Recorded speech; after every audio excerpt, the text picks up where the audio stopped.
Hey guys, David Franklin here with Joe McKaig. Joe, it's good to see you. Good to see you. Former pastor of Oakland Heights and fixing to go to Alabama, to Decatur, Alabama, man. We're going to miss you. I'll miss here. I'll miss being here. You've been great to work with, Joe, but we're here today to talk about Read to Grow because we've got an incredible testimony that is coming out of the schools.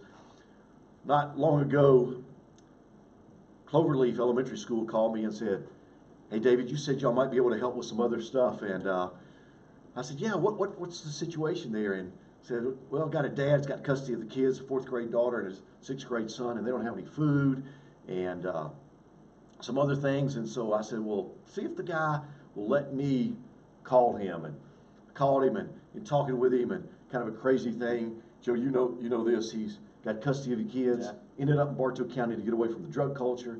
Stayed in an extended stay hotel. Got a job. Got out of there. Got in an apartment, was getting a little bit ahead, and then somebody stole some of his money. And anyway, he ended up with no food. I actually asked him, I said, "So what do you have to eat tonight?" And he said, "Well, bologna and ramen noodles."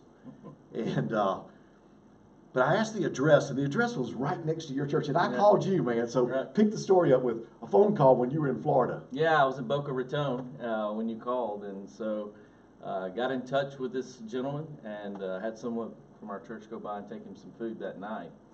But he didn't have transportation, and so one of the big issues was keeping his daughter in school. She needed to get to the health department and get a physical, and so we were able to help him get her to the physical. He did lose his job, and without transportation was tough, but had a job interview, and so we were able to help him get to work, to get to the interview first, and then he got the job and got him to work for a couple of weeks. And wait, let me make sure.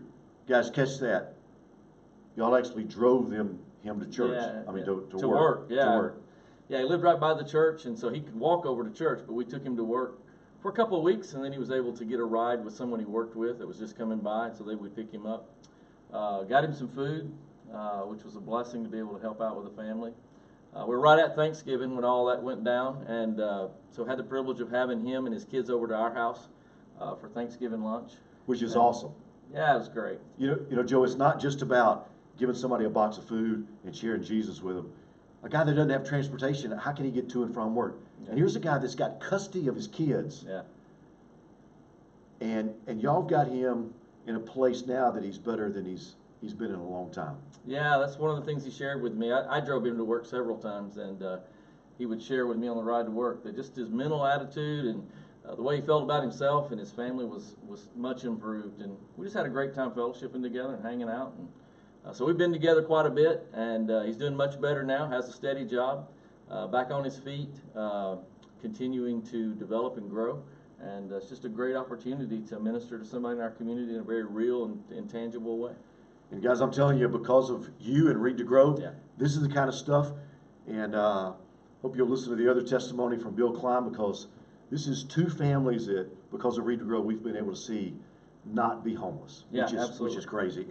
And guys, let me tell you, in 2019, this is the way that we do ministry. It's not enough just to love on them for a moment. You got to kind of walk with people till they get established, but it's way more than that. It's staying with them and teaching them how to do finances and, you know, how to read a Bible and grow spiritually. So we've got opportunities coming. God's opening doors.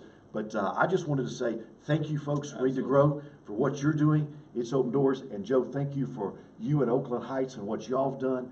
And man, I'm telling you, I keep thinking about, as a father of 4 daughters, a 4th grade girl is going to have some women at Oakland Heights that love on her because she just doesn't have any female connectivity. What an awesome story that is. So listen, man, thank you.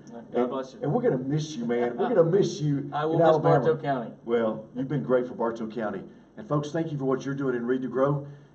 You're making a difference, and it's going to expand and just grow as we continue to minister to folks. So God bless you, and thank you for what you do.